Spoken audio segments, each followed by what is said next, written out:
Hello everyone, welcome to a new Process Mining Café. Today we're going to talk about the different perspectives, the different process perspectives that you can take on the data with process mining. And I'm very happy to have a guest here today, and our guest is Marco Montali, full professor at the Free University of Bozen-Bolzano. Hi Marco, welcome to the cafe. Hello Anne, hello. It's very nice to be here with you. Thank you for inviting. Oh, you're welcome. So maybe, do you want to say a few words about the type of research that your group does in Bolzano? Sure. So I think we are one of the few groups who are trying to combine different techniques to develop new results in business process management and process mining. In particular, what we try to do is drawing from different fields, in particular artificial intelligence, data management, and formal methods.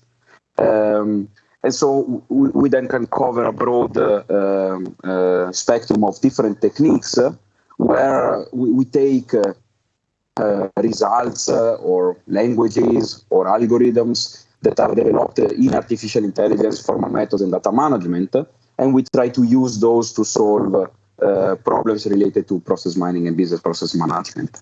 A particular field that is very interesting for us is when the process and the data perspective are combined together, which has to do partly on the models that you can enrich them with data, but also the problem of analyzing data in a more holistic way. Yeah. Okay, that's great. That's especially the topic of perspectives and the data that's really fitting for what we're going to talk about here today. So welcome again, and thanks for joining. For all of you watching there right now, if you're watching this live, you can actually participate in the session today. Like always, you can join the chat. So it's just below this video on the same website where you're seeing this right now. You can just type in your name, and then you can enter the live chat, and in there you can ask questions or send us comments of things that you want to add to the discussion. And throughout the session, we will keep an eye on the things you're writing, and we will try to pick them up and discuss them here. And to get you started, we also thought of some questions we have for you. So, for example, I would be really interested in how many perspectives you typically use in your analysis. Throughout the session, we will see there's actually often more than one view that you can create, and I'm curious how many you end up creating in your own process mining analysis. And Marco, you also had a question for the audience to get started, right? Sure. So my question relates to basically an orthogonal problem. That is, what are the strategies that you typically use when the event data that you want to analyze are not readily available, right? So, for example, how do you find events hidden in a database? What are the strategies you use and the techniques you use for that? Great. Okay, so let us know, and let's get started. So what we want to do in this session is we want to start really at the very basics and work ourselves towards the more complicated scenarios, and cover this based on different examples that myself and Marco have brought to the session here to discuss this in more detail. So we start at the very, very beginning, really simple, by clarifying again, like with process mining, we're taking a process perspective on the data, and it's kind of the mental model or the meta model that we use to look at the data, right? The kind of the lens that we are taking to look at the data. And I think it can be illustrated nicely by first looking at another meta model from the domain of data mining, right? So if you're looking at a very classical classification learning problem from the data mining space, then here, for example, you have different attributes for each instance, each learning instance, and then you can tell the data mining or classification algorithm what you want to learn. So this is the classification target, and then as the result, the outcome will be, for example, a set of decision rules, or in this case, a decision tree that the machine learning algorithm has created. Now, with process mining, we're looking at processes, so the meta model is slightly different, and every row in a data file like this has not a full instance or a full example that we can use as a learning example, but it's just one event, right? So, right, Marco, this is kind of what we are doing in the process world, is we always have kind of sequences of events that we interpret. And here, for example, there are these 4 events that are highlighted that only together are one instance. So this leads us to these 3 requirements that we need. We need a case ID, an activity name, and a timestamp. And based on these 3, we can then create sequences of cases.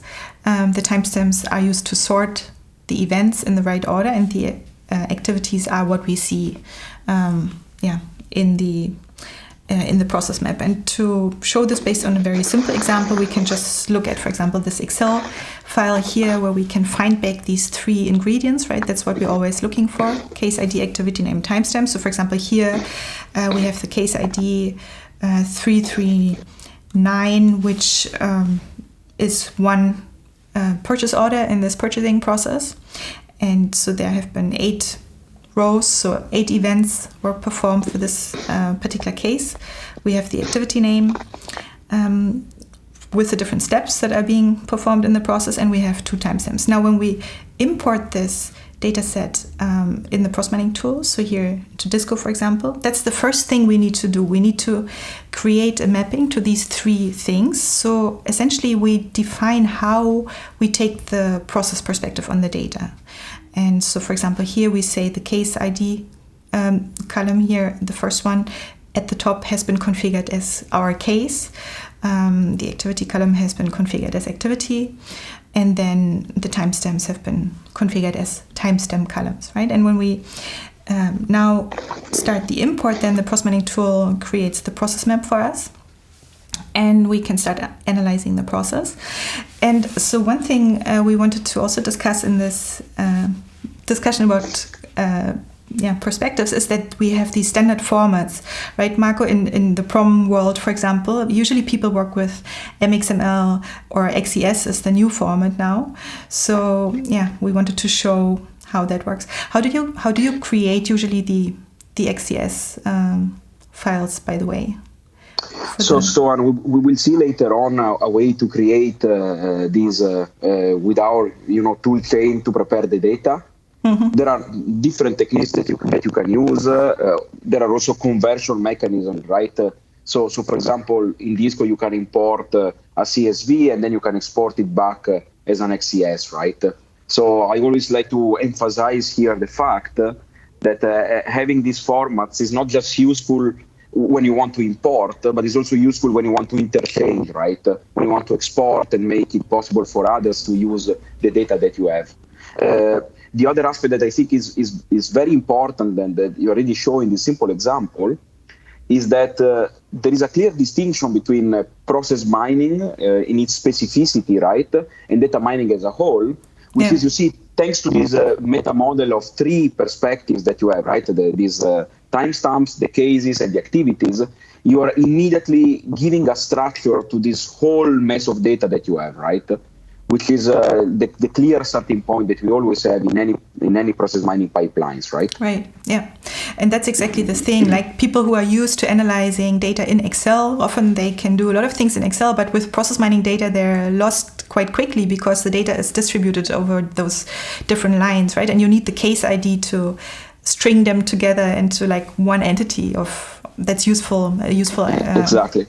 Entity of analysis. And what I always try to emphasize, especially when I talk to novices in process mining, is that it's really this combination between timestamps and cases that is crucial here, right? Yeah.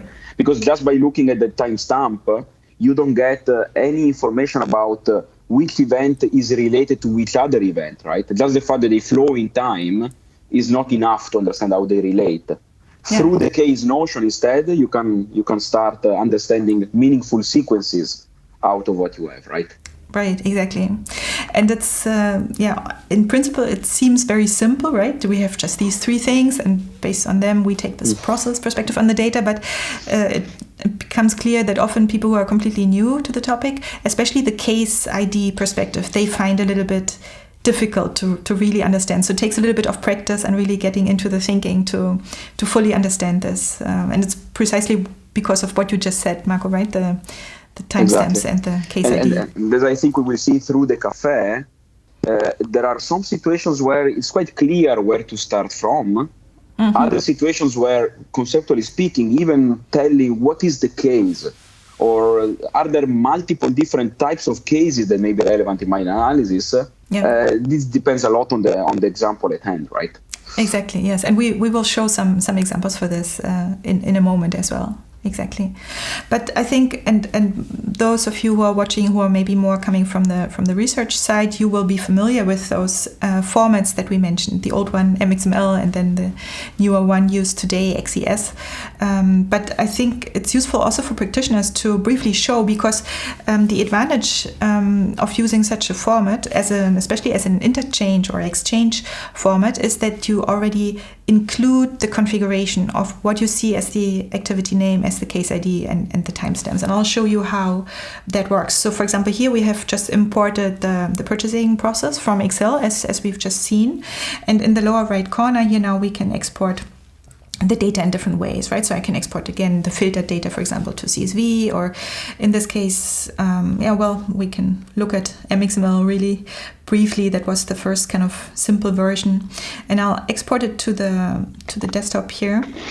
It's an XML-based format, where if we just open this in a text editor, we can see how it's structured, and you will see that the tags here are structured in such a way that we have the process instance, which is the case, right? So here, for example, we see the purchase order 339 that we saw in the Excel sheet, and it has some case level data, but it has multiple events. And in MXML, that was still called an audit trail entry. That was basically one event, and each event then has a name, timestamps, and these additional attributes associated to it. And because it's already encoded in the data, basically when you open a file, for example, this MXML file here, so if we go back to the desktop, then you import this, and you immediately have the process map, right? And the same thing happens when you do this with XES. And XES is the new format. Let's look at that. So it's the same thing. We export it. It's also an XML-based format. Basically, some improvements were made once the community moved from MXML to XES. For example, typing wasn't there, right? Before, there was no typing of the attributes. So XES introduced that. But also some other things that you can actually, through classifiers, you can have different perspectives in the process map. But here, if we look at that, it's a similar concept. So we have a number of global attributes and global declarations, but then once we look to the core of the data set, we see a trace. So the trace is basically describing a case ID, and then each trace has events, and then for each event you see the different information attached to it, like timestamps. The concept name is usually used as the activity name. So this means that when you have data in a CSV or in an Excel file, and you import the data and you make certain choices in the configuration, and you want to take this one specific perspective on the process, this one specific process view, then you can also choose to give someone else who you want to look at the same process the XES file, for example, rather than the CSV or XML file, because then they can just open the XES file and they don't have to make any, you notice again, so we don't have to make any choice in the import configuration screen here to choose what the case ID, activity name, timestamp is, because this has already been encoded in the XES file. So it's already there and you can immediately start analyzing. And of course you can go to PROM or to the scientific tools to also do further analysis with this. Which I think again highlights two important aspects. There are different tools that may be useful to do certain different things, and these help, to move from one tool to the other in a very smooth way.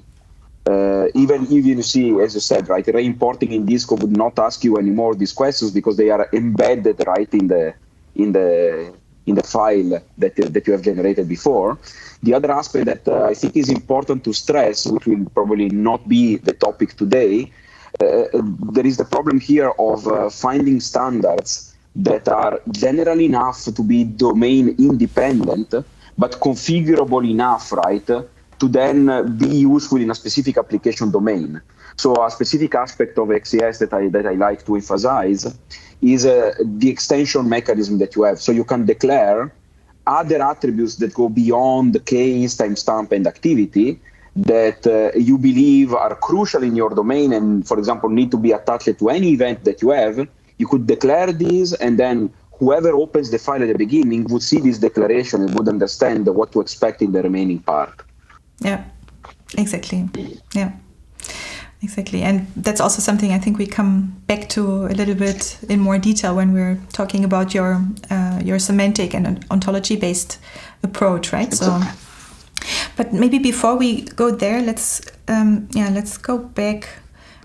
Still, basically thinking about the basics, right? So this is always what we're looking for: case ID, activity name, timestamp. And if you have a file like a CSV or database extract like that from a history table, then you can you don't need to do anything. You can just import it into the Process Mining tool and you can start analyzing it. But sometimes the data is also distributed across multiple tables in a database, right, Marco? So this is an example that you brought us here. So maybe do you want to walk us through the example, and how do you find the right ingredients here in this? So, and this is like a made-up example that I think is realistic enough to show the problem of trying to find events in a database, right? And I think many practitioners would, need to face precisely this problem at the beginning, right? Then possibly when you set up a pipeline to extract this data, you can reuse it over time. But you need to understand at the beginning, where are the events located? What is the semantics of the different columns that I have in the tables? What is the scope, right? What are the relevant tables that I have? In many ERP systems, tables contains a lot of columns, right? So understanding which columns are relevant for the analysis and which instead are not is a question on its own, right? So there have been methodologies defined to help doing so. And the example is meant, to show like a fragment of a possible information system that you would have in an emergency ward or in a hospital. And you can immediately see there are tables with different colors, right? Why did I choose to do so? To immediately indicate that in real scenarios, you typically are confronted not just with one database or one data storage, but with multiple, right? And how to relate them may be more or less obvious depending on how many different systems you have, right? So here the green tables are meant to represent like a relational database that is used inside the emergency ward. Then there is a yellow table that is instead taken from the ERP system used in the hospital. And this is because, as you may guess, if you look at the first column is about people, and the second is about the roles they play, right? So there are nurses and doctors, for example, in the case here. The red table is another table that, as we will see, becomes relevant if you want to understand really how the process of, patients, doctors, and nurses working in the emergency ward unfolds over time. Yeah. The two central tables, as you can see, are those in the green part, right? And like I didn't play here too complicated, but as you can imagine, even the name of these tables and the names of the columns used there may not be obvious at all, right? Yeah. So understanding what they mean is crucial here, even before asking ourselves where are the events hidden, right? Yeah, you really need domain knowledge, right, to make sense of what the meaning is behind here. Yeah. And we all know that extracting domain knowledge is a difficult process. So the question always is, how can we make this a smooth process, right? So to interact and get enough of domain knowledge to make it possible for the analysis to start, right? So now maybe the best way to approach this would be, let's try to look into these two green tables, right? So there is a first column in the patient's tables. What is this about, this TNR, right? And then this is something that you need to ask domain experts, right? And the domain expert in the emergency ward would confirm these are ticket numbers, right? When a patient enters in the emergency ward, they automatically get a ticket that is unique for them and that is going to identify what I would call the whole emergency treatment that they will receive, right?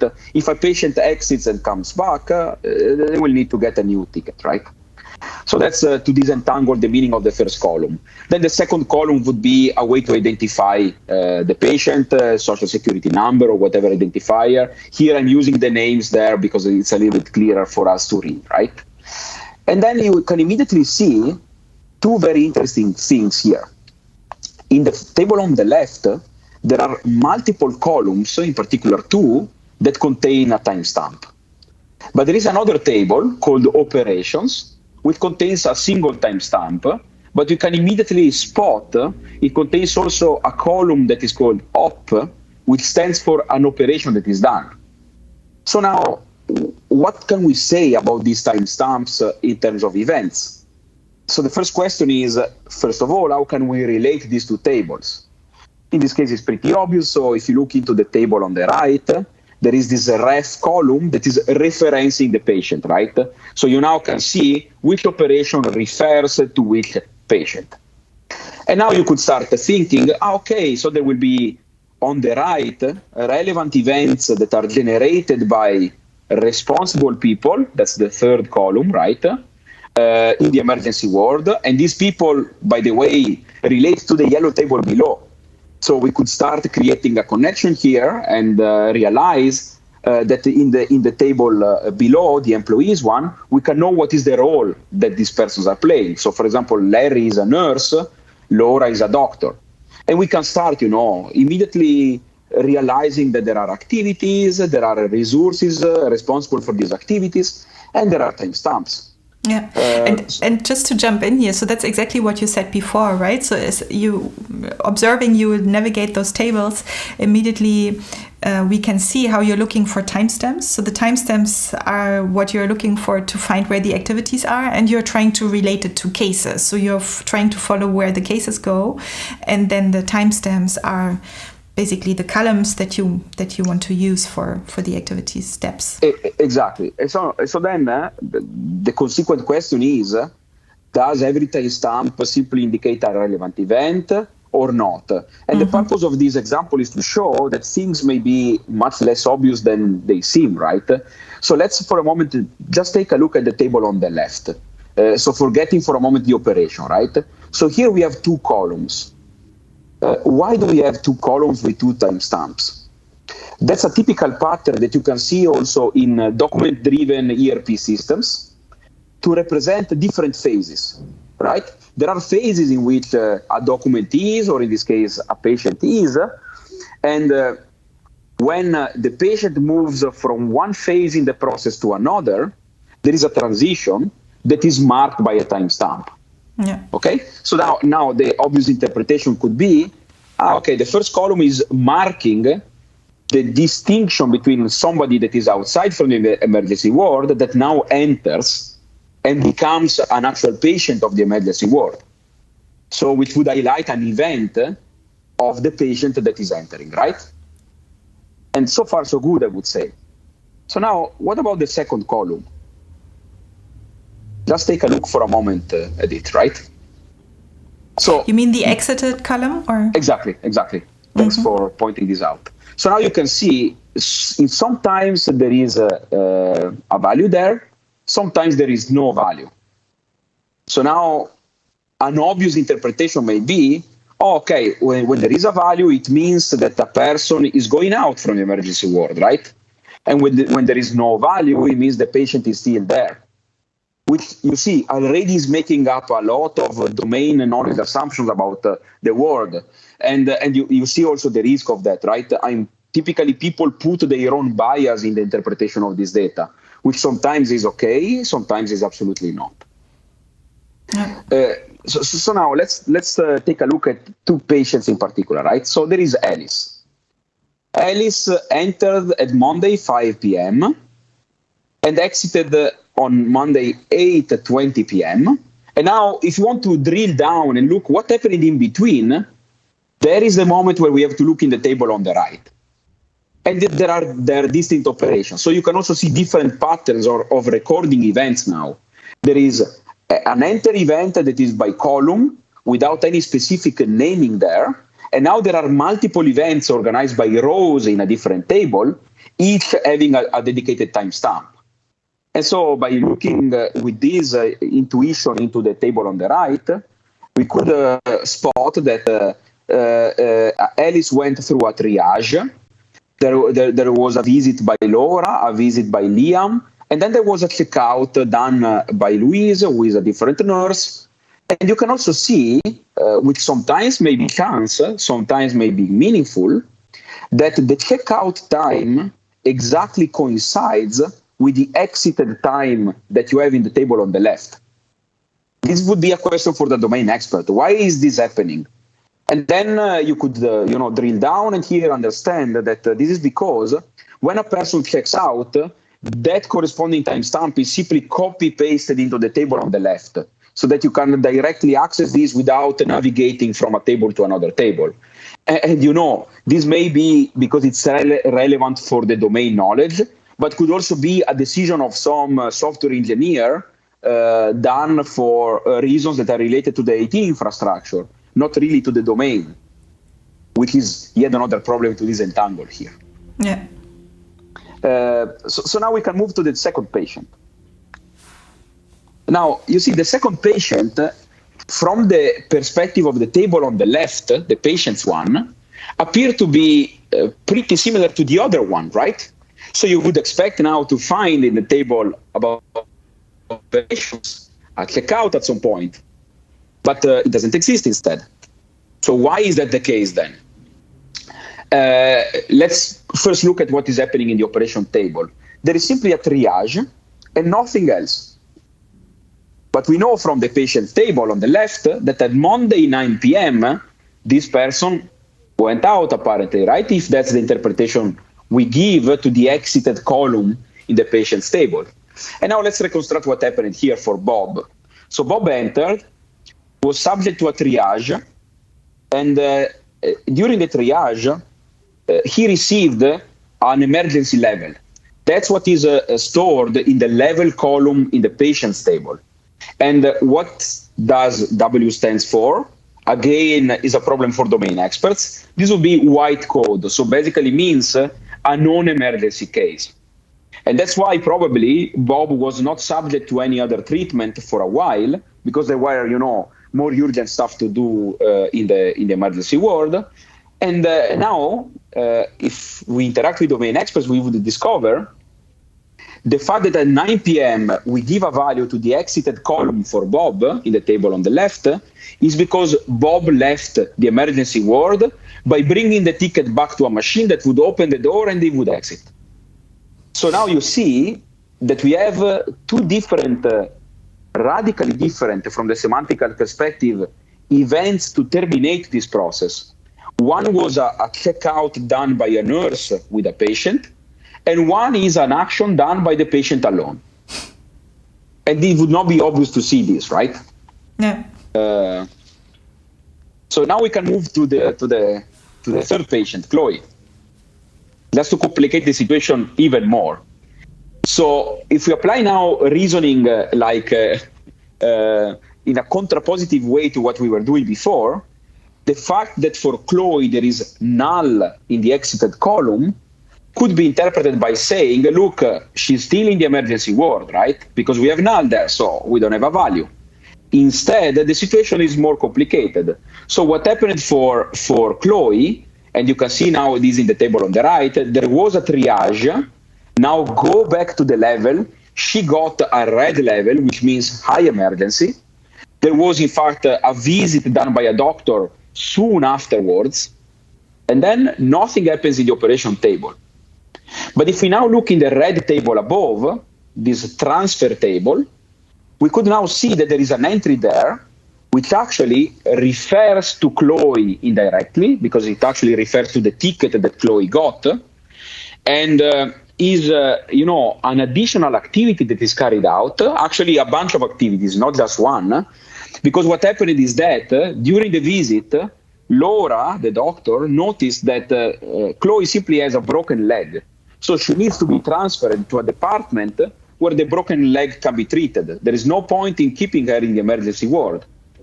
So now you see, we can only realize this by looking in the table transfer in the red part. And there you can see that there is a signature time, sig time, where the doctor is signing a transfer. And then there is an actual time for transferring from the emergency ward to this other department. And then from the semantical perspective, also Chloe exited from the emergency ward. We have not tracked a timestamp in the exited column because she's still in the hospital. And this was, again, a decision that we cannot really, change, because what we are looking into is a legacy system that is used in the hospital. So there is no way we can fix that if we don't like the way data are stored, but there is a way for us to properly understand. Okay? So now we have, a case of 3 different patients. All these patients exited from the emergency ward, but for 3 completely different reasons that we would need to track if we want then to apply process mining properly on top of that and understand the different ending states of the process. Yeah, exactly. So it really shows that you have to understand the process, but also the choices that were made when those systems were set up, right? And like you said, often it's not one system, but you have to pull out these pieces of information out of different systems and then piece it together. And exactly. Yeah. And the bottom rule, Anna, again, let me repeat that, is that you see there is a lot here going on in terms of domain expertise, but also IT understanding of how systems have been developed and how data are stored, which makes the situation even more hard to disentangle, right? Yeah, exactly. So as a process miner, you have to work with the domain expert and the IT specialist. Exactly. It's like bridging these 2 aspects in a way, right? And you need to be able to talk with both, which is not easy. So now just to briefly conclude this example, because I think we are close to the end of this part. If we go back to the tables, we can see briefly what happens for the other 2 patients, right? So these two patients are both patients that are still in the emergency ward. So they are now, related to still running cases, which I think is also an important aspect to distinguish, right? Because when we apply process mining, we look into the state of affairs as it is now and historically recorded in one or more information systems, but typically in a situation where the process is still running, right? So we need to be able to distinguish between running cases for which the future is still unknown from complete cases for which everything is known, basically. Yeah. And now you see in the table there are 2 different cases. David has a null in the exited column because he's simply waiting to be visited. He was already subject to a triage, and in fact, he has assigned an emergency level. Alice instead, which is the very last example, is a case of a person who basically just entered in the emergency ward. She doesn't have any corresponding operation because she's still waiting for the first, that is the triage. And you can see this indirectly, because if you look at the column called level in the patient's table, she doesn't have even an emergency level attached. And so you see, reconstruct, if you like, also the current state where patients are with respect to the emergency ward only by looking into all this combination of columns, rows, different tables, and presence or absence of null values. Yeah, exactly. Great. Thanks a lot. I think this really shows we're still at the end of the talking about the basics, right? Where we are trying to find the process mining information, the case ID, activity name, and timestamp, either in a file or in a database, and we have to piece things together. But already here we can see, we might need to understand quite a bit about the underlying process and the systems and how they fit together to be able to do that. But so that, I think, brings us to the next segment, where we want to talk about that. You can often actually not look at the data just from one perspective, but there are almost always multiple perspectives possible through multiple process views that you can take on the data, right? And absolutely, Anna. And even before you show the example, yes, already in this emergency ward, you could now see, do I take the perspective of a patient? Do I want to look into just the emergency ward or also the other departments? Do I want to look into what doctors do? It is a full problem on its own. Yes, exactly. What's the scope, but also from which perspective, right? Looking from the perspective of a doctor is very different from looking from the perspective of a patient. And I think that's also something we can see here in the purchasing process example. Let's look at that first. So if we go back to the purchasing process, when we imported that, we were really looking at the sequence of steps that are happening for each purchase order, right? So if we zoom in a little bit, we can see create purchase requisition, analyze purchase requisition, and then ultimately there's an invoice being created and sent out, right? So we're really looking at the flow of activities that is happening. But we could also do something different when we are looking at the way when we configured the data, when we imported it initially. We can also say, rather than looking at the sequences of steps from an activity perspective, we actually want to see how work is being handed over between different departments or different organizational units or teams, right? So here we have the role of the person performing the step. And by switching what we see as the activity name, we can take that perspective. So we switch what we see as an activity, and this brings us, for the same process and even for the same data set, to a different view where we don't see the detailed steps like what the individual activities are, but what we're instead seeing is the handover of work between the organizational units. So for example, here we can then see ping pong behavior between different teams, or maybe inefficiencies where maybe one group wasn't responsible anymore, the other one wasn't responsible yet, so things get lost in between, right? So you really take a different view, but both are valid perspectives of the same process, of the same data set. And so I want to look at another example here, so where I first want to show you just the data set. So that's often what you also need to do as a process miner. When you get someone hands you a data set, or you get an export back from the IT department and you want to analyze it with the process mining tool, you have to look at the data and you have to decide what are you going to configure as the case ID, activity name, timestamp, right? So if we look at the example on the slide, this is a data set from a CRM system. So it's a Siebel CRM system from a call center, and there's different fields, right? So for example, we have the field of the service ID. That's basically the ticket number or the service request number from the customer, and then we have the different steps that the agent is doing, and then we have different timestamps and additional attributes. So I think most of you looking at this will see quickly that you can take different views on this. And so maybe one of the most common views that people initially would take is that they use the ticket number, so the CRM service request number as the case ID, then the action that the call center agent takes as the activity name, and then the two timestamps. So if we do that here in Disco, we can look at that. We get a very very clear view of this call center process. So we open the file. We have a few attributes here with different types of products, different service types, for example. And then we have, this is our case ID, so the service ID, the ticket number.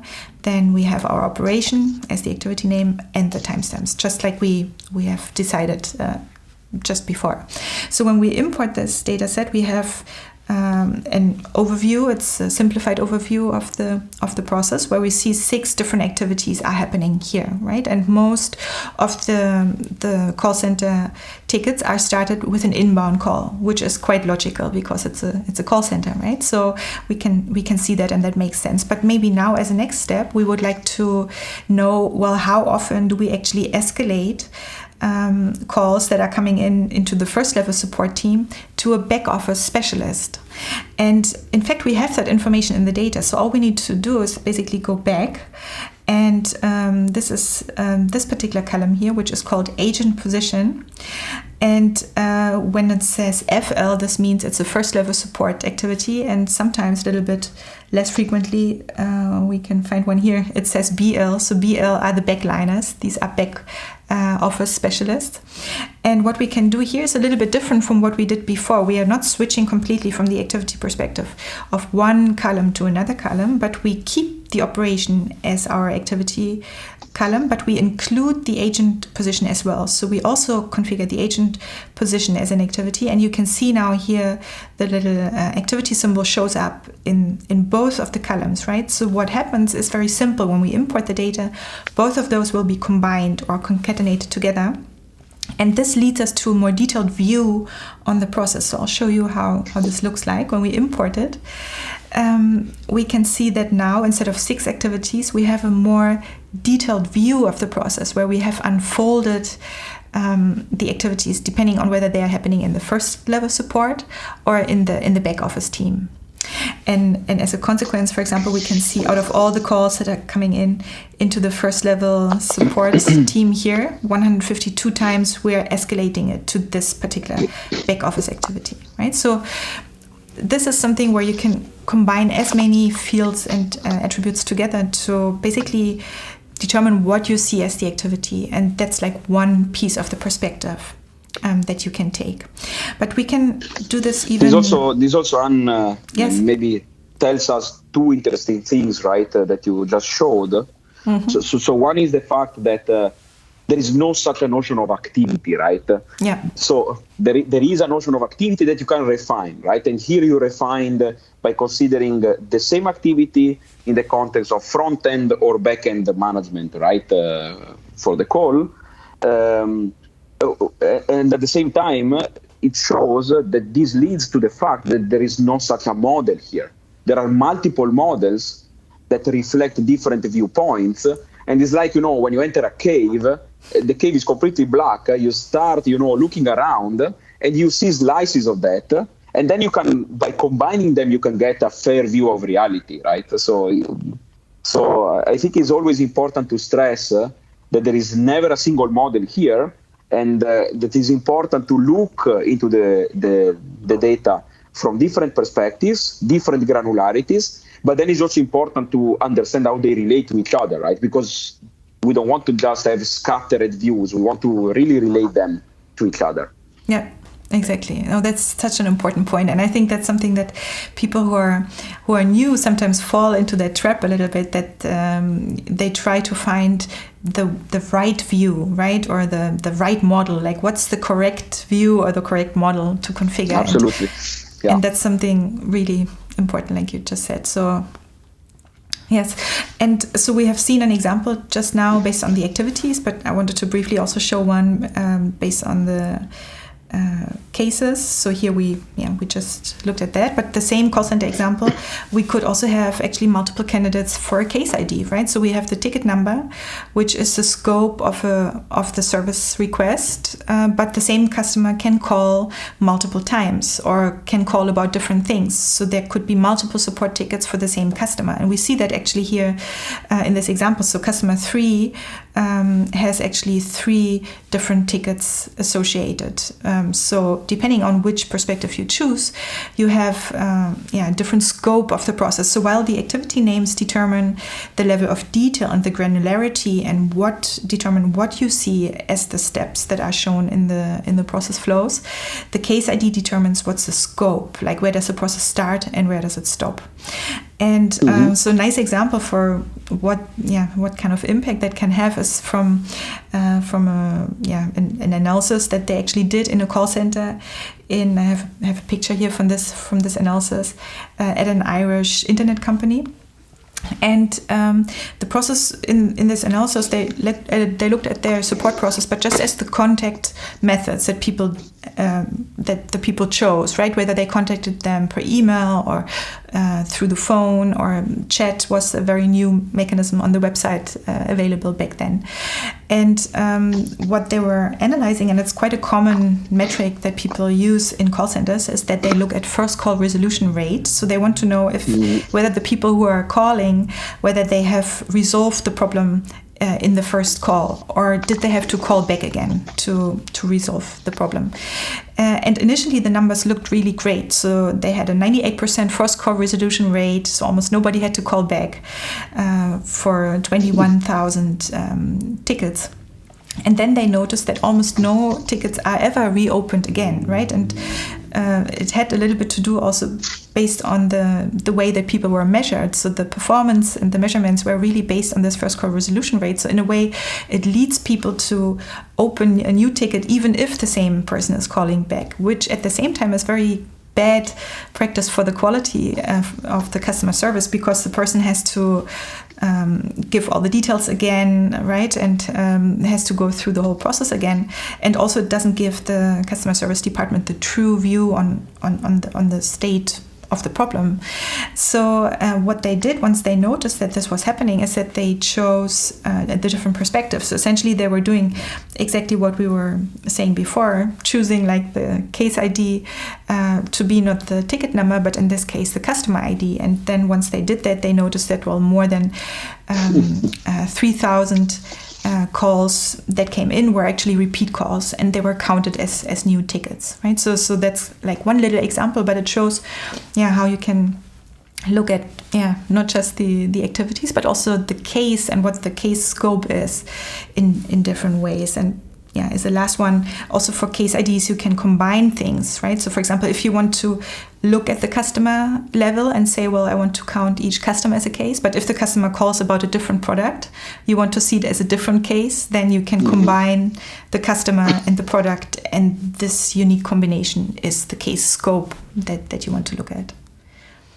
And it's amazing, Anne, to think about how many insights you can get by just switching, even with this very related perspectives, I would say, right? So moving from the service ID to the customer ID gave to these people the possibility of understanding, right, about what was going on really. But you could use the same trick, for example, to understand, can the same customer trigger multiple instances of the process in parallel? Or are they always sequential, right? Like when I open a ticket, I don't have typically other tickets going around, right? In one case, you will get a model that appears very similar to the one where you have the service ID as a case, with the only difference that then you would look back, right? Because you can open a new one later on. If instead there is concurrency, you would see a lot of differences, right, in the two perspectives, because you would have multiple running services in the same time frame for the same customer, which would lead to a different visualization, right? Yeah, exactly. And again, there's not like one right perspective, but often you actually need to have multiple views and interpret them all together to get the full picture of what's really going on. So these different possibilities to interpret and to take these different perspectives, that's something that you also encounter then in your example, right? When you're looking at that data and you want to assign it case ID, activity names, and so on, then you also have more than one way. So can you explain a little bit like how you do this, and also like the method that you have in this approach?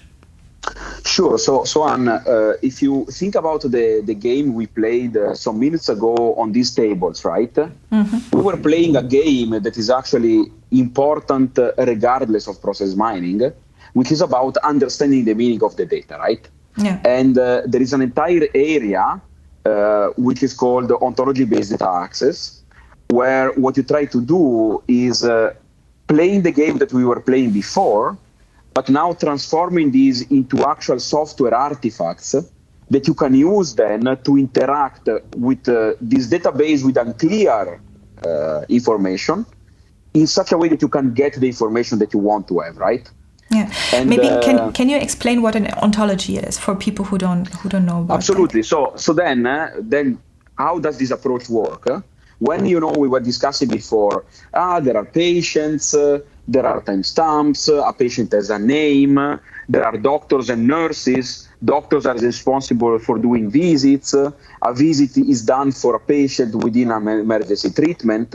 All this discussion that we had can be transformed into what is called an ontology, or if you like a different terms, you could call it a reference model, or you could call it a conceptual data model. There are many different words that are actually synonyms, or they contain differences depending on the reference community you are talking to. But in general, what these models are meant to capture are the main relevant concepts that you have in your domain and the main relevant relationships that glue them together, right? So for example, you may have that a person has a social security number. This is a very simple element that you would like to represent in such a model. The fact that among the persons you have doctors and you have nurses, this would be the creation of a hierarchy, right? In your ontology. The fact that patients or persons in general go through one or more emergency treatments, this will be a relation, right? That exists between the notion of emergency treatment and the notion of a patient, a binary relation in this case. So ontologies are meant to explicitly capture this conceptualization that you build inside your head when trying to understand the semantics of a domain of interest. So if you take a look again at the example I was showing, now you could start from these data lake, right, organized into tables, and try to construct what we were talking about before. And what you can see in the upper part is a representation of an ontology using a standard modeling language that is called, in this case, UML class diagram, right? So I think probably many people in the audience have for sure seen UML more in the context of software documentation, right, for object-oriented typically systems. Instead, we also use UML class diagrams to capture basically this domain knowledge that we discussed before, right? And so if you now take a brief look at the diagram that you see on top, you can see that, these relevant concepts or called classes here are represented using these boxes, right? Inside these boxes, there is the name of the class and there are different attributes. And then there are, connections between these boxes that are meant to represent different types of relationships, or in UML, they are called associations. Mm-hmm. For example, the fact that a person is subject to an emergency treatment is represented with this line connecting the two boxes above. And we can, go and refine this further and further. So, for example, we can say that each person may undergo multiple treatments. You see this asterisk close to treatment for this relationship to witness that. Whereas, on the other hand, every emergency treatment is for one and only one person, and this is witnessed by the small one that you see close to person. And this, you see, just the starting point. There are approaches that help you coming up with these models. There are approaches that try to semi-bootstrap these from the data. We are also working on this with various people. There is an entire field related to formal ontologies and information systems, where you try to give guidelines to properly come up with these models and so on and so forth. Yeah. So that would be the first step that you have to do, because even before starting to understand which perspective to take, you have to clarify where are the events, what do the events mean, what is the semantics of what we had before just in these flat tables. Yeah. So if I understand you correctly, it's really like capturing the domain knowledge and the meaning and the semantics of the process. Exactly. In that ontology. And that's the basis then for the next step. That's the basis. Then there is a second aspect that is not typically done, but that instead we do in ontology-based data access, which is not just, providing this ontology as a way to understand the domain under study, but we also clearly relate it to the underlying database structure or to the underlying data storage. And this is done with something that in the slide you don't see, but there is a component in this system that is called a mapping that basically relates declaratively the tables, columns that you have in the database schema to the corresponding concepts that you have in the UML class diagram above. Sometimes this mapping is very simple. So, for example, by looking in the employee tables, you can simply get all the nurses and the doctors. That would be a very simple mapping. But if you remember what we just said about completing a treatment by abandoning autonomously the emergency ward by the patient or by a checkout, etc., this would require to write more complex SQL queries on the database to isolate and get back the data that refer, for example, to those treatments that have been checked out. And in a mapping, you basically do this systematically and explicitly. So you have basically a set of rules that relate SQL queries over the database to concepts and the relationship in the ontologies, in the ontology, to witness precisely how you map the data into the ontology. That would be the thing that you miss that in this slide is not shown. Yeah, we don't show that. Yeah. But that's the first step. And then the second step? Now, the second step is, once you have done this, and let me say, this may be more or less, manual and human intensive, depending on whether it's the first time you do that, depending on whether the ontology is something that you have never seen before, could be instead much more practical. For example, if you are talking about ERPs, right? By moving from one ERP to the other, there are concepts that are pretty much similar. So you would need to adjust what you have designed before. But the important bit to stress is after you have been doing this initial phase, from now on, you can forget about the data, the way they are stored, and you can just focus on the ontology. And you can imagine that by magic, and this is what ontology-based data access systems do, you can in fact see the data that are present in the database like they were represented directly at the level of the ontology. So you would have basically a knowledge graph whose labels are those that we have modeled in the ontology that represents in a faithful way the data that are present in the database. Yeah. So you can forget and just focus on the ontology above. Yeah, so we can look at that in the example now. Yes. Now the point is play the game that you played before, but in such a more complicated setting, right? And so first of all, you need to ask yourself, where is my entry point in this diagram or in this ontology to understand what are the relevant cases for me? What is the lens that I want to apply to glue together events along cases? And here you can take many different perspectives, as you were arguing already before. The most obvious here would be, let's focus on emergency treatments, right? The moment where the patient enters and gets a ticket triggers a new instance of this process, which then gets concluded when the treatment is completed. And we have been seeing different ways of completing the treatment, right? So if that's the perspective we want to take, then we can imagine simply to decorate this ontology by pinpointing what is the class that provides the basis to understand about the cases. And then we have to do a little bit one step more. You have to tell me how to identify these cases. So in particular here, we need to say that to identify a case, we need simply to pick the ticket attribute of the emergency treatment. As we said before, every emergency treatment will have a ticket number. This provides us the basis to identify how to relate events together in different cases, in the same case. And this is what you see in the red annotation.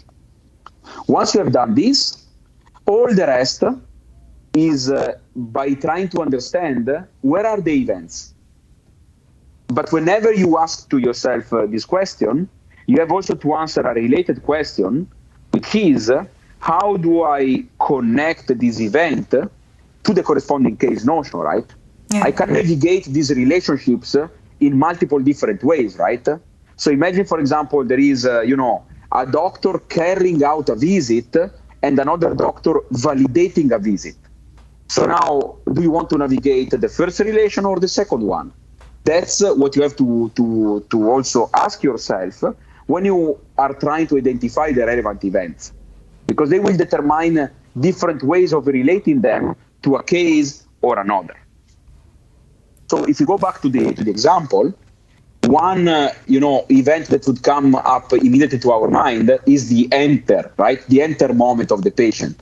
And this is very simple to do, is the annotation that you see in the top right. It's on the same class that is telling us what are the cases, and there is there the timestamp about the starting time of the treatment. This is the timestamp that is telling me directly about the event of entering for a patient. So now you can declare this, and that's what we also have in a tool chain that we created for doing so, that is called on-prom. You would need to, create this annotation and then provide a bunch of additional information. The first would be, what is the name of the event?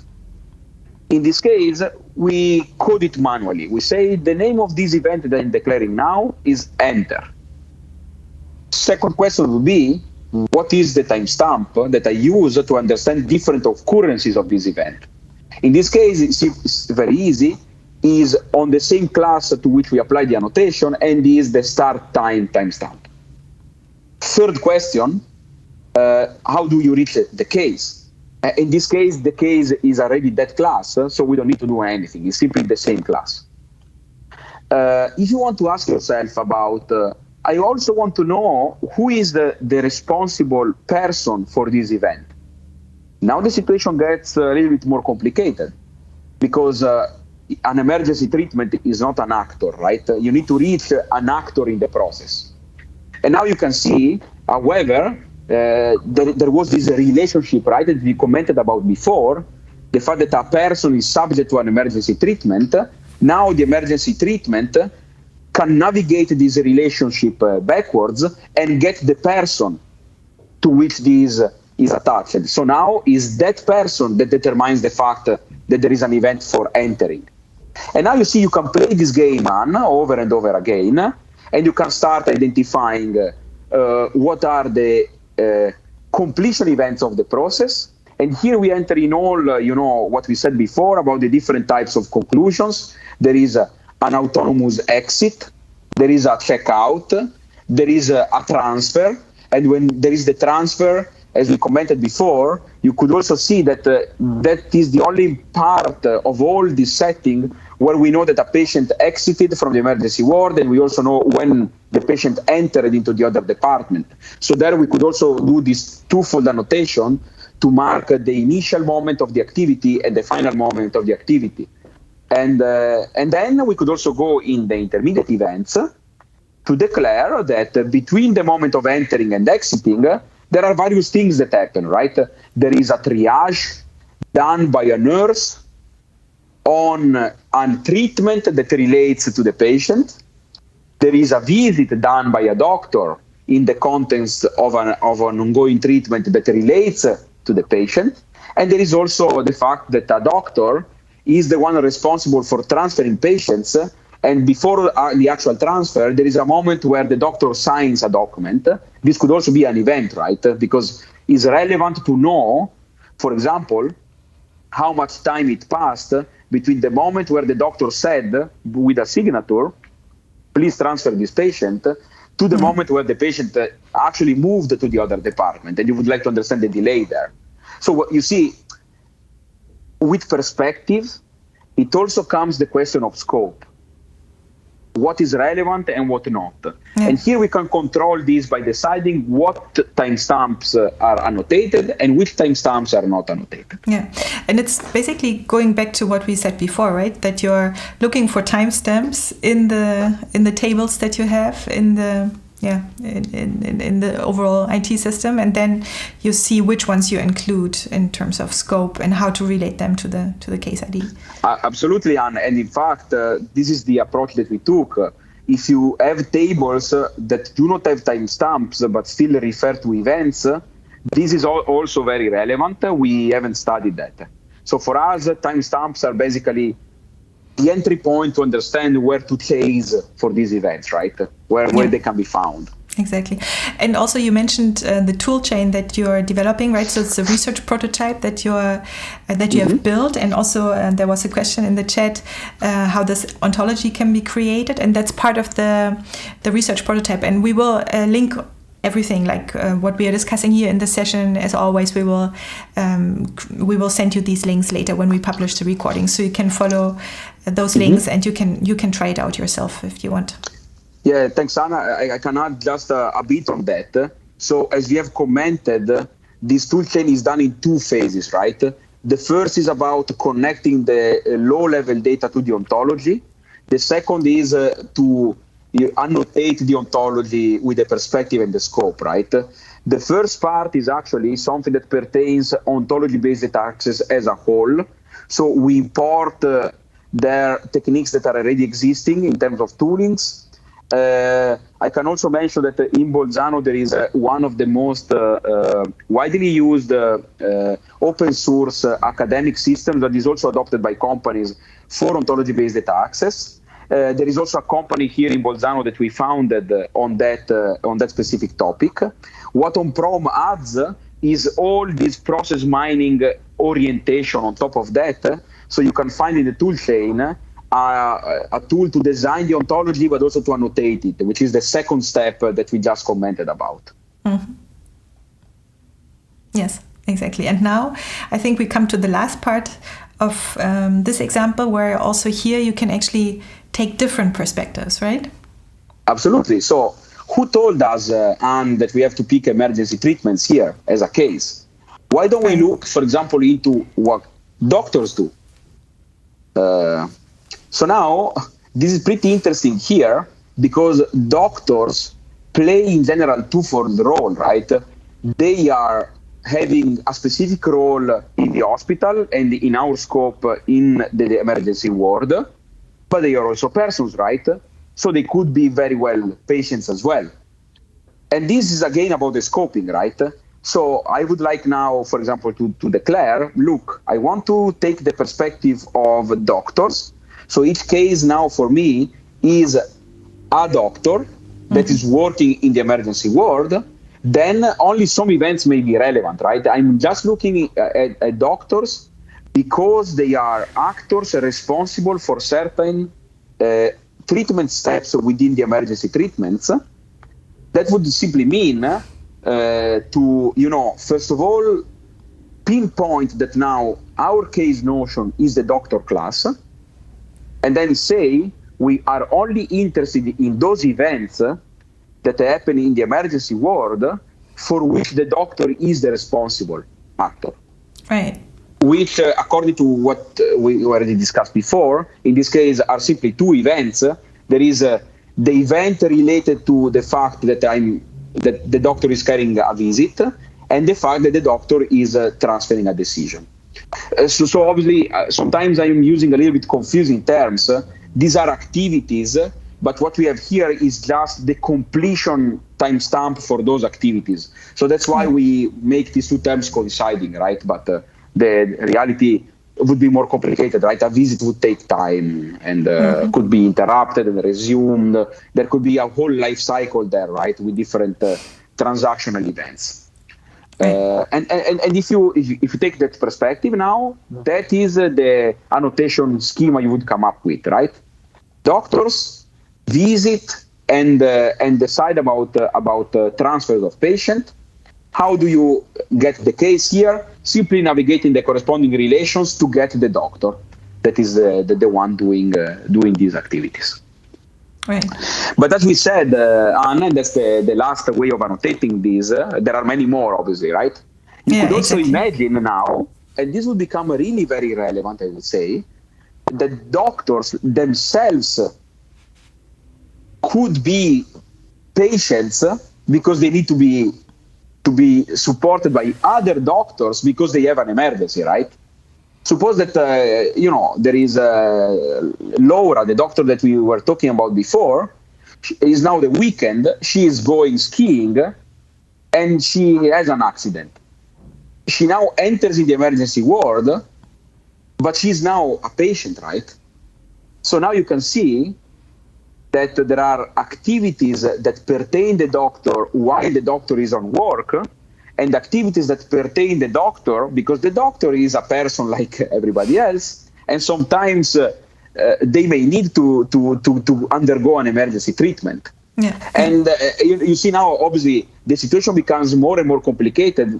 I want just to highlight again the two events of visit and transfer decision. You can now annotate these in two ways. Are you talking about a visit carried out by law, or are you talking about a visit where law is the patient? Yeah. These would be two different events, or they are the same event, but the way they relate to the case is different. Because in one situation, you have to navigate the relation that is telling you who is the responsible doctor for doing the visit. Yeah. In the other case, the way of referring to the case, sorry for overriding the term case here, would be navigating not on the direction of who is the doctor doing the visit, but who is the patient receiving the visit, which may be very well a doctor. So these two navigations determine that the event is associated to one case or another. And this gives you then a full complexity of what you are talking about. Right. And so you have these two steps so far, right? You have created the model, and then the second step was annotating the model with the perspective, and we have seen here that we can have different perspectives. And now the third step is really easy, right? Because what you can do from this toolchain now is you can just export based on the chosen perspective. You can just export it as XES. Exactly. So now on, we don't have time to talk about these more technical aspects. They would probably require, a session on their own. But with this tool chain, you can actually do more in the sense that the paradigm of ontology-based data access can be used in two different modes. The first mode is the one that you said. You can push a button and you can materialize the data the way you like. In standard ontology-based data access, that would be you materialize the knowledge graph at the level of the domain ontology. Now, with our toolchain, we do a step more. We take this knowledge graph, and according to the annotation, we represent it in XES that you have been showing before. That is the first mode. The second mode would be you can also not materialize the data at all. You can now pose queries like, for example, give me all the events related to a doctor who was working on the weekend in 2021. This you could formulate as a semantic query on top of your ontology. And then what OnProm could do for you would go into the database and apply these ontology-based data access techniques to retrieve the data and reconvert the data into a semantic answer. So it's like, the knowledge graph is now virtual. You don't have materialized it, but it's like it is there. Yeah, and it's something that in general, right, when people work with ontologies, that's like one thing that they can do is that they ask queries and kind of do some reasoning on the level of the ontology or through the ontology on the data, right? But I think also this first aspect that you mentioned, I think that could be really useful for someone who's kind of working through this approach, basically establishing this kind of layer of meaning on their database structure and then taking these different perspectives, doing these annotations. And we briefly wanted to show you just to close the cycle, right? This last step, because in Disco here now we have created these XES files from basically the example that Marco just shown. And the first perspective was the one with the 5 patients. So this is the XES that was exported here that we made. And so, that's the process map for that, but also it's easier here in this case just to look at the cases, right? So here we see exactly these 5 cases that we have seen in the table in the example, where all the events related to each patient here end up in this case. And it's like you said, right, Anne, after you do this process of mapping and annotation, then it's just automatic generation from the database. So you don't have to write a single line of ETL procedures or SQL or whatever, right? It's already done.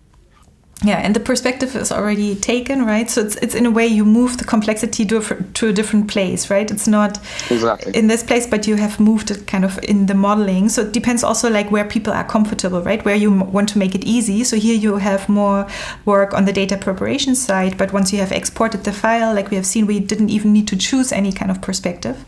If we open the other XCS file, so that's the doctor's perspective. That's the second perspective that we have seen. So here now we have two cases and one as a sample, right? One for Laura and one for Liam. And so this is kind of the other perspective. So it comes out already in the perspective that you've chosen, and that's the end of that. But now, one thing I wanted to just briefly add on, because you said correctly, right, is complexity exists, right? So we can try to move it around, but it's there. So many people are a little bit scared when they see this about the ontology construction and the mapping to the database, whereas they are very well, typically receiving this annotation part. So now we have again to repeat, this has to be done manually only if you have a very complex case. So, for example, if your database is already at a good level of abstraction, right, or maybe you already have a documentation in terms of an ER diagram or so, you could basically reuse what you already have. You could even, semi-automatically generate all the first phase. In some cases, you can do it fully automatically. In some other cases, you need just a little bit of a manual intervention. And we're also working, on techniques to bootstrap automatically these mappings, or at least give suggestion. So there is a whole, bunch of more simplified setting where you could still benefit from this tool chain without needing to getting exposed to the full complexity. For example, with Mika Jans, we are looking into what happens if you look not into a legacy database, but an ERP system, a document-driven one. Yeah. Then the thing is much more simpler in terms of instrumenting all this pipeline. Yeah, exactly. No, that's great, and that's exactly. Yeah, right, what you just said, right? So I think that's a really important point. So the complexity is there, so you have to choose where you want to put it. And that's also, we don't have that much time left, but there were two things a little bit in the same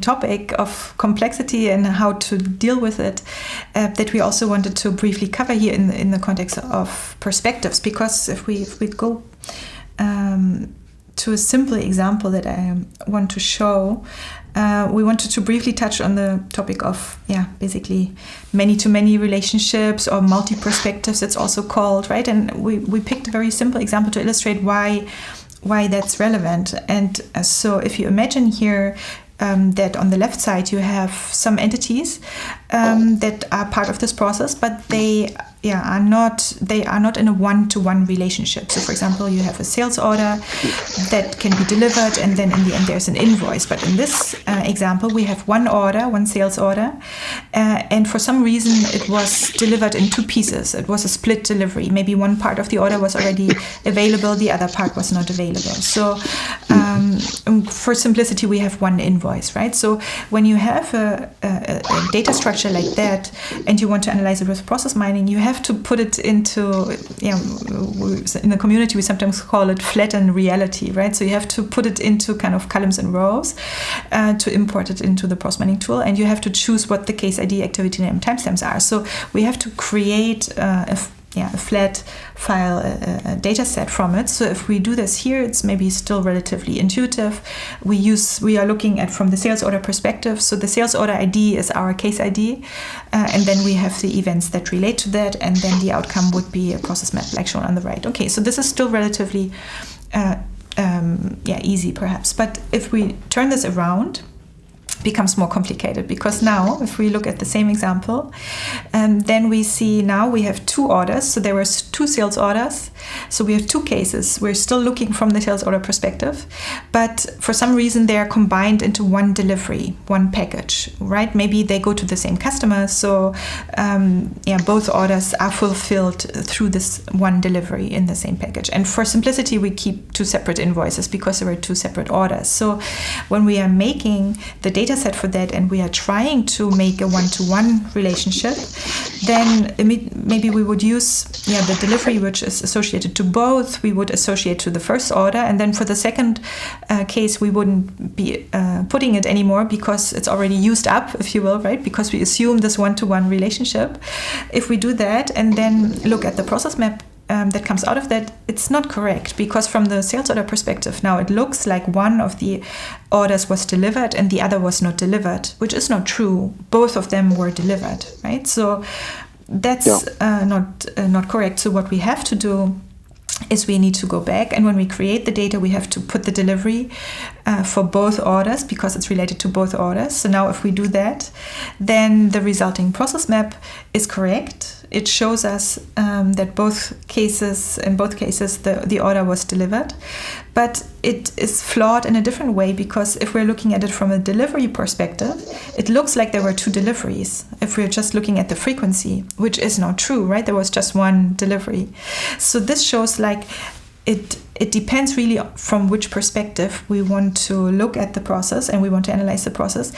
Does not only have influence on how we import the data or which kind of perspective we choose when looking at the data, and that we can look at it from this angle and from that angle, but actually when we create the data from this kind of many-to-many relationship structure, we already have to make a choice based on how we want to analyze it. And also as the analyst, I actually have to know a little bit like how the data was created. So if I receive this data set and I know that it has been created from the sales order perspective, but that there are many-to-many relationships in there, then I know that I shouldn't consider the frequencies of the deliveries as the actual number of deliveries that took place, because that's not the view. Exactly. I'm taking the sales order view. So I have to take that into account in my analysis, and that makes things quite complicated. And there are you need to make a choice in the data creation already.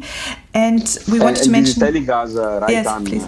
It's telling us that again, you need to remember these conceptual choices that you took during the data extraction, right? Yeah. Also down to the analysis. Because you need to remember that now if you want to compute statistics, in the last example you showed, you have to be careful, right, when you count things.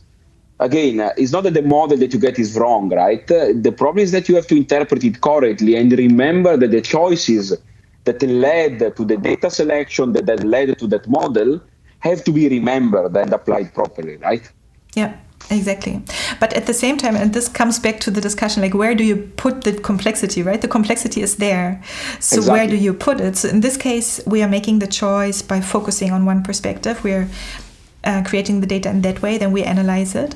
And there are also other approaches where the complexity is preserved and then it's handed through to the analysis phase, right? And this is what we have seen also in the community lately. There's a new data format also that was created. We can also briefly show it. So we have been looking at the XES and the MXML ones. So I have an OCL file here also. So if we look at that, then you will see it's also a kind of an XML-based format. But in this case, it takes a minute to open.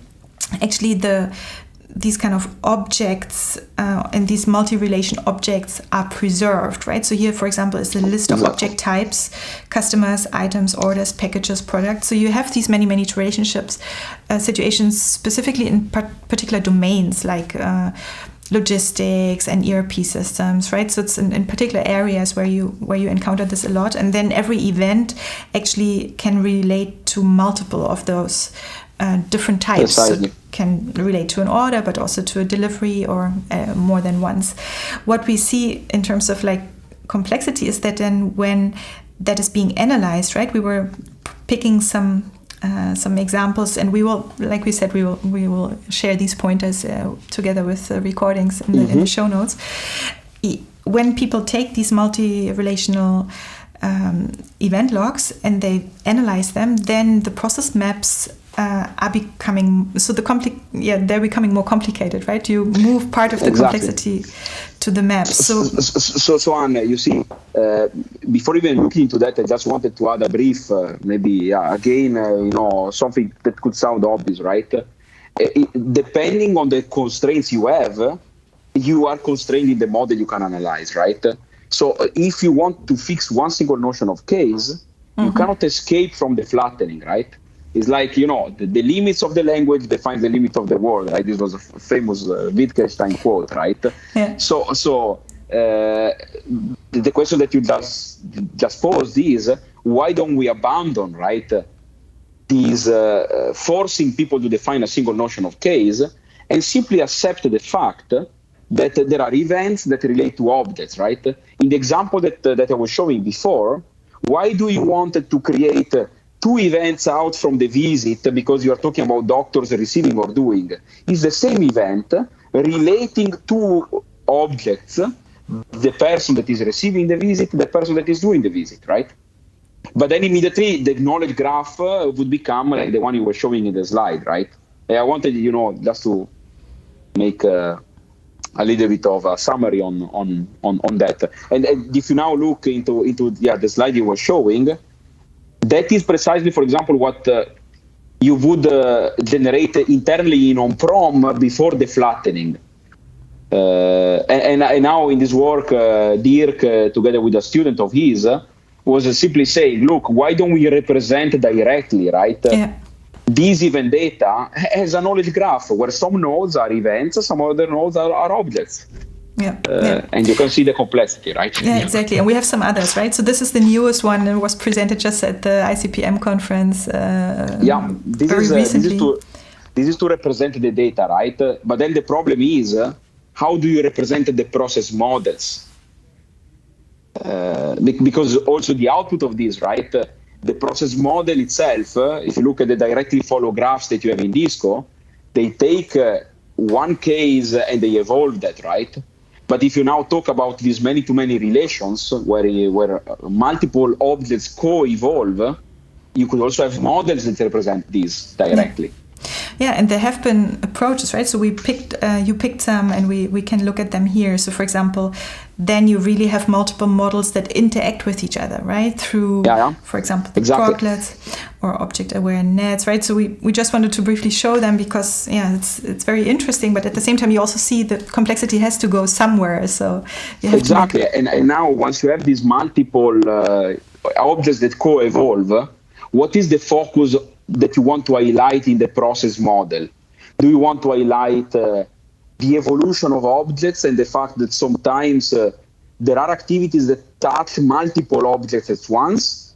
Or do you want to emphasize the interaction between different processes looking into single objects? Yeah. Or do you want to represent the constraints that you may have on this object that sometimes prevent them to evolve or allow them to evolve? And so there is you see a whole bunch of alternatives there that you can explore. Yeah, exactly. Yeah, and maybe just as a last note to maybe add to what we have been saying throughout this whole session, right? First of all, there's not one view that you can take, but you can take multiple views, and sometimes you have to make these choices on different levels and maybe even create different data sets to analyze the process from different views.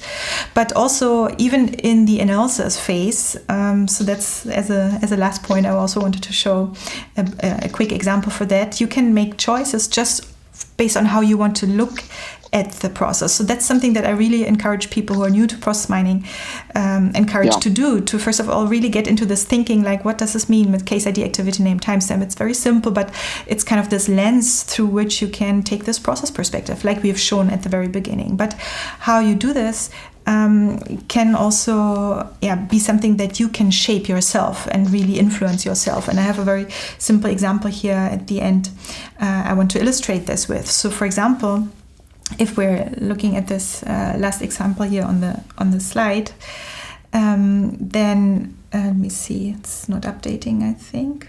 No, it's there. Yeah, now it's there. So we see a very simple document kind of authorization process where there's kind of 5 steps. But then you can also choose to maybe take an individual activity that you want to unfold, right? So, for example, here we have the rework type. It can be minor or a major rework in this one step. And for the other activities, that is not filled. So as a consequence, when we include that second dimension into our activity name, the other activities are not impacted, right? It's just this one activity where we had this additional information, which we can unfold in a similar way like we had before with the first level support and the back office specialist, but here now for specific targeted activities. So even in the analysis phase, while you already have chosen your perspective and you are doing your analysis in different ways, you can still play with that a little bit, right? To say, well, I want to see this in a more detailed way. And a nice example for that, and again, we will point to this also afterwards, is we have an article on the blog where this was described in detail, is from an emergency also a hospital example, where there was a planning that happened in the surgery date planning, and the scheduling of that planning date was the main aspect of the analysis of this healthcare analyst. And so here you see in the process map there's a red rectangle around this one single activity, but she unfolded that into basically by including the room information. So into which room was the patient being scheduled, right? So and by doing that, you can get a much more detailed view just on this one activity. Or in another example, we can look at kind of loop patterns, like repetition patterns, where we say, well, we want to unfold just this loop. We want to understand it in more detail, and we can unfold this whole loop, which is now becoming like this huge thing in the process map, where we can see, whether it was the first, the second, or the third, or the fourth iteration of doing this kind of repetition. And so, as you can see, these are not things that are always something that you want to do. You only want to do these in very specific situations. So I think that's where we can see really these kind of layers, right? So you start with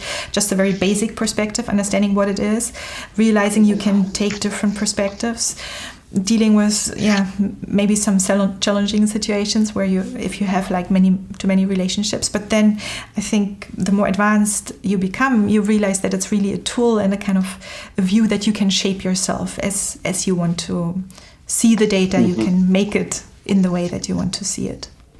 Absolutely. So I think, Anne, if we can add a couple of sentences on this. So the very first aspect that possibly comes even before all the others is you need to be aware of these need of defining perspectives, need of scoping, consequences that may happen when you flatten or you take a certain perspective in this many-to-many case, because awareness is the first thing in order to make then you able to properly interpret the result that you get, right? Otherwise, if you are not even aware that by flattening you computed wrong statistics, obviously you will simply read the data and garbage in, garbage out, you will misinterpret the data, right? Yeah. The second point is there is, again, you see this inherent aspect of process mining that you need to continuously interact with the tools in order to get always different models. And only by then relating all these different models that you got, you can really get insights about reality, right? Yeah. And the very last I wanted to make is the more I think we can avoid or relieve people to do manual things in the data transformation steps, the better it is, right? Because obviously, right, in all the things that we have been discussing today, there is always, a very conceptual way of understanding what you are doing, and then awareness comes, right? But if instead you are, hard coding data transformation steps for preparing the data, this is not documented. This is not supported by, ontologies or even by a visual tool like Disco, where you declare where is the activity, where is the case, etc. If these things get into, undocumented code or ad hoc procedures, then the quality of the overall process is completely out of control, which I think should be avoided. Yeah. Yeah, no, you need to know what you're doing, but I think that these are the perfect closing words. You need to have the awareness to know what you're looking for and what you want to do and why and what you want to achieve with this. And then there's still a whole lot of other things that have to happen. Well, thanks a lot. I think that brings us to the end of this session. Thanks a lot, Marco, for joining. It was a lot of fun going through all these examples with you. Thanks, thank you all. Me too. Yes, that's great, and thank you all for joining on your side over there. We really like to do these sessions. We will continue to do these sessions. There will be a new one next month where we talk about manufacturing, process mining and manufacturing. So stay tuned for that. And that's it. Thanks a lot for your time, Marco. Thanks for joining. Thanks. Bye, everyone. Bye-bye. Thanks. Bye, everyone. Bye-bye.